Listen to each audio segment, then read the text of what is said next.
नमस्कार दोस्तों, आज हम इस वीडियो में डिस्कस करने जा रहे हैं नसेड्स के फार्माकोलॉजी एमसीक्यू 1 से लेके 30 क्वेश्चन विद आंसर्स के साथ।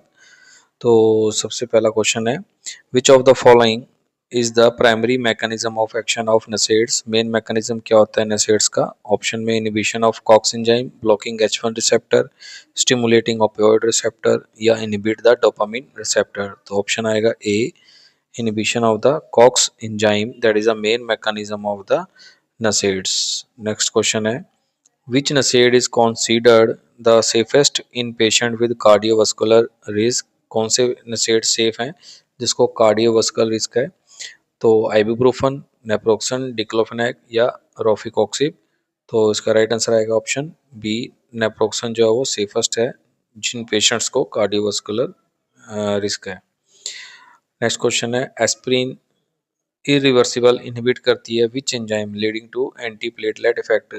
तो कॉक्स 1, कॉक्स 2, लिपोक्सिजनेस या फॉस्फोलाइपेज A2। तो ऑप्शन जो ए है that is the right answer, cox 1 is the right answer, that is irreversible. ये जो पॉइंट है ये बहुत इंपॉर्टेंट है, बहुत क्वेश्चन में पूछा जाता है। नेक्स्ट क्वेश्चन है, which NSAID has the highest risk of causing gastric ulceration in long term use? कौन सा NSAID है जो कि अल्सरेशन लंबे टाइम में बहुत कॉज करता है यूज करने पे? सेलिकॉक्सिब, डिक्लोफेनेक, इंडोमेथासिन या आइबुप्रोफिन। तो इसका राइट आंसर आएगा ऑप्शन सी, इंडोमेथासिन जो है मेनली गैस्ट्रिक अल्सरेशन कॉज करता है लॉन्ग टर्म यूज में। मोस्टली सारे नसेडी जो होते हैं वो gastric ulceration main cause problem create करते ही करते हैं। ओके, नेक्स्ट क्वेश्चन है, which drug is a selective COX-2 inhibitor and has low risk of gastric toxicity? कौन सा है? सेलिकॉक्सिब, एस्प्रिन, आइबुप्रोफन या इंडोमेथासिन। तो इसका राइट आंसर आएगा option A, selective COX-2 inhibitor, that is the celecoxib is the right answer, जिसमें lower gastric toxicity होती है। नेक्स्ट क्वेश्चन आएगा 6 number, which of the following most common adverse effect associated with NSAIDs? तो gastric ulceration, constipation, respiratory depression या euphoria. तो हमें पता है गैस्ट्रिक अल्सर जो है सबसे मेन कॉमन साइड इफेक्ट है नसेड्स का। तो option A is the right answer.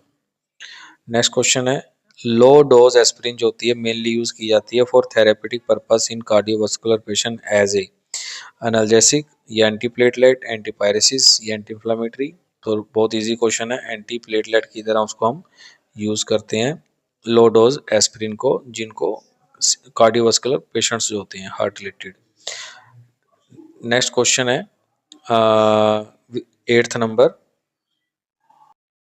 8th number question है, which NSAID is contraindicated in children with viral infection due to Reye syndrome? तो option aspirin, ibuprofen, naproxen, celecoxib. तो जो raise syndrome होता है वो हमारा एस्प्रिन की वजह से होता है। तो option A is the right answer, option A aspirin, Reye's syndrome aspirin cause करता है। बहुत इंपॉर्टेंट क्वेश्चन है। नेक्स्ट है, which NSAID has the longest half life among the common prescribe agent? तो उनमें से किसकी नसेड की सबसे लॉन्गेस्ट हाफ लाइफ होती है? अपना नेप्रोक्सन, आइबुप्रोफन, डिक्लोफेनेक या कीटोरलैक। तो ऑप्शन ए नेप्रोक्सन जो होता है उसकी लॉन्ग हाफ लाइफ होती है जो कि लंबे टाइम इसका एक्शन रहता है। नेक्स्ट क्वेश्चन है, which NSAID is preferred for pharmacological closure of patent ductus arteriosus in neonates? कौन सा प्रेफर किया जाता है? इंडोमेथासिन, आइबुप्रोफन, सेलिकॉक्सिब या डिक्लोफेनेक। ऑप्शन आएगा indomethacin is the right answer, option A. Next है, which NSAID is most associated with hyper sensitivity reaction in asthmatic patient? तो कौन सा नसेड है जो एसोसिएट होता है hyper sensitive reaction asthmatic patients के अंदर? एस्प्रिन, आइबुप्रोफन, नेप्रोक्सन या सेलिकॉक्सिब। तो राइट आंसर आएगा option A, that is the aspirin is the right answer. Which analgesic is preferred in patient with peptic ulcer disease due to avoid NSAID side effect? कौन सी analgesic हम prefer करेंगे उन patients के अंदर जिनके already peptic ulcer है और नसेड उसको साइड इफेक्ट ना करे? तो कौन सा देंगे दर्द के लिए उसको? पैरासीटामोल, डिक्लोफेनेक, एस्पिरिन या आइबुप्रोफन। तो इसका राइट आंसर आएगा ऑप्शन ए, पैरासीटामोल उसको एज ए पेन किलर देंगे। नेक्स्ट है which NSAID is contraindicated in late pregnancy due to risk of premature ductus arteries closure.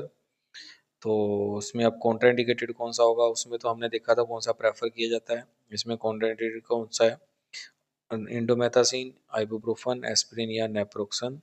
तो राइट आंसर आएगा indomethacin. Next question है which drug cause the salicylism characterized by tinnitus, dizziness and nausea. Aspirin, naproxen, ibuprofen, ketorolac. तो salicylism क्या होता है, कानों में घंटियां बजती हैं, उसमें सुन्न हो जाते हैं। तो बहुत इंपॉर्टेंट क्वेश्चन है, राइट आंसर आएगा aspirin is the right answer, option A. Next question है which NSAID is most commonly used in acute gout attack due to strong anti inflammatory action. Acute gout attack में कौन सी देते हैं और जिसका strong anti inflammatory action होता है। तो इंडोमेथासिन, एस्पिरिन, आइबुप्रोफन या पैरासीटामोल। तो राइट आंसर आएगा indomethacin is the right answer. ये हमारा स्ट्रॉन्ग एंटी इंफ्लेमेटरी एक्शन होता है और एक्यूट गाउट में दिया जाता है। कौन सा सेलेक्टिव कॉक्स 2 इनहिबिटर है जो कि मार्केट से विड्रॉ कर लिया गया है क्योंकि उसकी बहुत ज़्यादा कार्डियोवास्कुलर रिस्क बढ़ गई थी। ऑप्शन में है रेफिकॉक्सिब, सेलिकॉक्सिब, इटोरिकॉक्सिब या पेरिकॉक्सिब। तो ऑप्शन ए आएगा, रोफिकॉक्सिब जो है वो मार्केट से वापस कर ली गई थी जिसका कार्डियोवास्कुलर रिस्क बढ़ गया था। नेक्स्ट है which नसेड commonly use in ophthalmology, आई के लिए for a post operative inflammation. Operation होने के बाद इन्फ्लामेशन के लिए जब दी जाती है तो कौन सी है वो। कीटोरलैक, नेप्रोक्सन, एस्पिरिन या सेलिकॉक्सिब। तो कीटोरलैक जो है वो टैबलेट दी जाती है आफ्टर ऑप्थेल्मोलॉजी ऑपरेशन के बाद। कीटोरलैक डीटी टैबलेट आती है, डेंटल के लिए, पेन के लिए भी बहुत इफेक्टिव ड्रग है ये। नेक्स्ट है which NSAID cause maximum hepatotoxicity risk among commonly prescribed drug. किसकी ज़्यादा होती है सबसे ज़्यादा हेपाटोटॉक्सिसिटी, डिक्लोफेनेक, आइबुप्रोफन, नेप्रोक्सन या एस्पिरिन। तो ऑप्शन आएगा ए डिक्लोफेनेक, मोस्टली जो होती है हमारे लीवर को अफेक्ट करती है और इसीलिए बोलते हैं डिक्लो जो है बहुत साइड इफेक्ट कॉज करती है as compare to naproxen. Next question है विच ड्रग इरिवर्सिबल, फिर वही क्वेश्चन आ गया, irreversible acetylate platelet COX enzyme lead to long lasting inhibition. तो इरिवर्सिबल है और मैं हमने पहले ही पढ़ा है कॉक्स 1 होता है वो। तो कौन सी ड्रग है, option A aspirin, naproxen, indomethacin, diclofenac. A option is the right answer, aspirin irreversible cox 1 enzyme inhibitor होता है। Which NSAID should be avoided in patient with renal impairment due to nephrotoxicity risk? तो कौन सी नसेड को avoid करना चाहिए renal अगर उनको kidney में प्रॉब्लम है तो। इंडोमेथासिन, आइबुप्रोफन, नेप्रोक्सन या पैरासीटामोल। तो राइट आंसर आएगा ऑप्शन ए, इंडोमेथासिन जो है वो अवॉइड करनी चाहिए रीनल इम्पेयरमेंट।